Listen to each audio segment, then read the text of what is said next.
Did you know that Pokemon began as illustrations for a printed video game company magazine? Satoshi Tajiri created Pokemon in 1996, first publishing his designs in a magazine, which was written by Tajiri and illustrated by Ken Sugimori, eventually leading to a video game development company called Game Freak.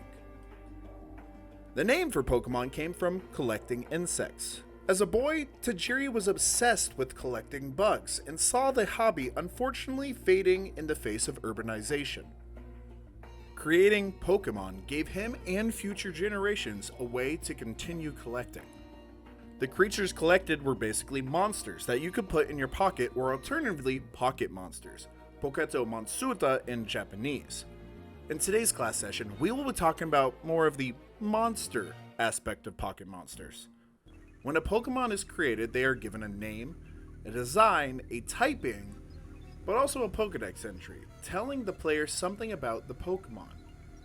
Some of these Pokedex entries contain dark, disturbing, and at times malicious findings. I thought it would be fun for today's class session to look at some of these darker creations from the Pokemon universe. But first, a couple of ground rules. 1. No pure ghost types. That would just be way too easy. 2. Only one entry will be covered from each of the first 8 generations. 3. We will start from Gen 8 going all the way back to Generation 1. With that out of the way, I'm Summers with Baka the Basics, and this is the disturbing world of Pokemon. Class is officially in session. Generation 8. Appleton, the apple nectar Pokemon, a grass and dragon type. Its body is covered in a sweet nectar, and the skin on its back is especially yummy. Children used to have it as a snack. One of the age-old questions in the world of Pokemon is in regard to whether humans eat Pokemon as food or not. Appleton is one of the Pokedex entries that is an example that proves this point. Based on an apple pie, Appleton's back skin is apparently a very tasty snack for the children of the Galar region. Generation 7. Araquanid, the water bubble Pokemon, a water and bug type.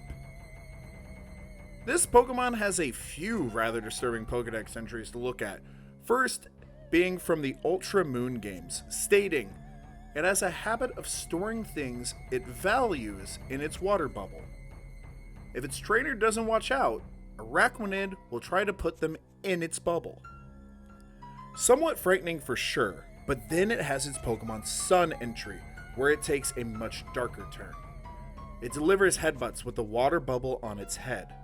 Small Pokemon get sucked into the bubble, where they then drown. And then later in Ultra Sun, the Pokedex states, Araquanid keeps leftover dead prey in its bubble. So not only are cute little Pokemon getting stuck in there, but they're also being left in there with other dead prey.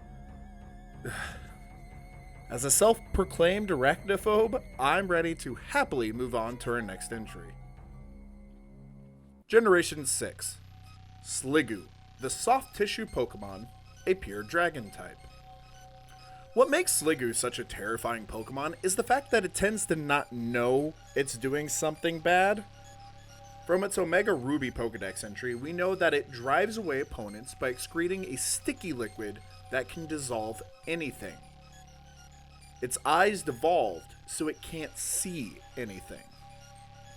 Sliggoo does use horns on its body as a high-performing radar, so it's not completely blind, but its Pokemon Sun and Moon entries that bring a shudder to those around it.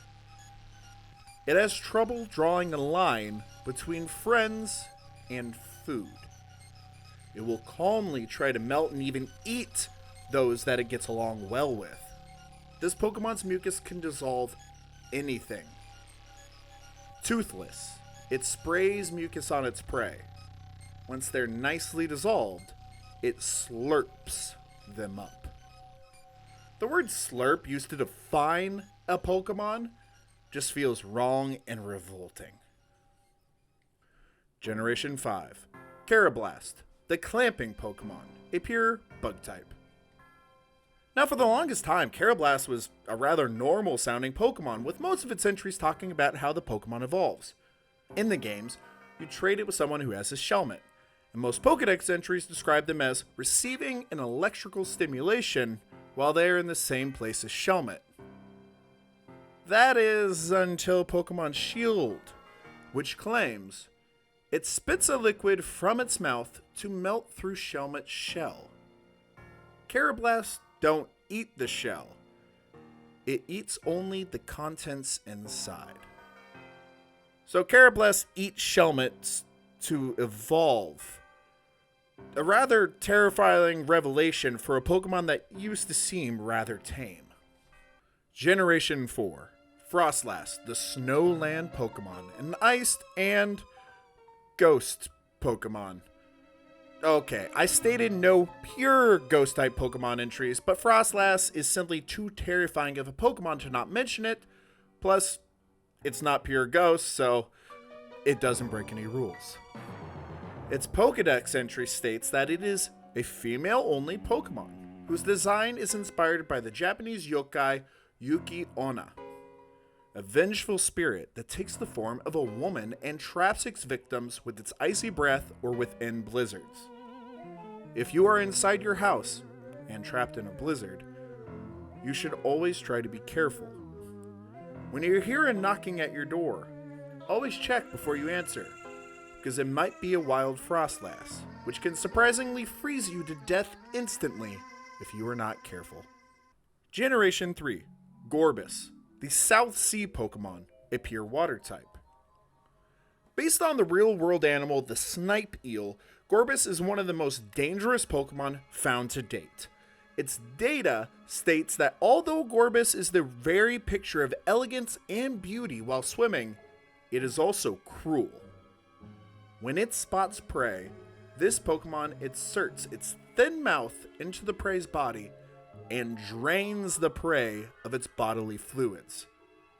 Makes me think of First Form Cell from Dragon Ball Z going from town to town draining people completely dry. Generation 2. Houndoom, the Dark Pokemon, a Dark and Fire type. Houndoom, in my opinion, is a rather awesomely designed Pokemon. It resembles a Hellhound and honestly isn't particularly scary as far as appearance goes. It's just cool. Although some may be put off by its rather tough-looking exterior. What does make Houndoom downright terrifying, though, is its Pokedex entry from Pokemon Gold, which suggests that receiving a burn from the flames emitted from Houndoom's mouth will cause an immense pain that will never go away, no matter what the victim does. Somewhat like Hellfire, but it also sounds like a power used in the manga Fire Punch, created by Tatsuki Fujimoto, the mind behind Chainsaw Man. In Fire Punch, the main character cannot die and endlessly regenerates due to his own power. However, when he is hit by a flame that will never go out until it has consumed the target it was intended for, it results in a never-ending state of our main character being on fire. Generation 1. Parasect, the Mushroom Pokemon, a bug and grass type. Finally, we come down to Parasect, a rather sad existence of a Pokemon. Akin to the creatures in the Last of Us video game franchise, Parasect is simply a host. The parasitic fungus that has infected it and now controls its actions treats it like a puppet. Many of its Pokedex entries are troubling to read, but it's the one from Ultra Sun that stands out the most. It states that if the mushroom comes off, the bug stops moving.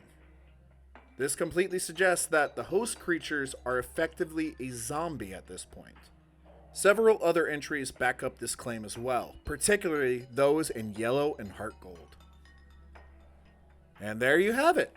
Some of the darker sides of Pokemon, and trust me, had I allowed myself to talk about more of the ghost Pokemon, then we would be having a much darker conversation today. Maybe next Halloween we can look into doing that. However, that is all that we have for today's class session.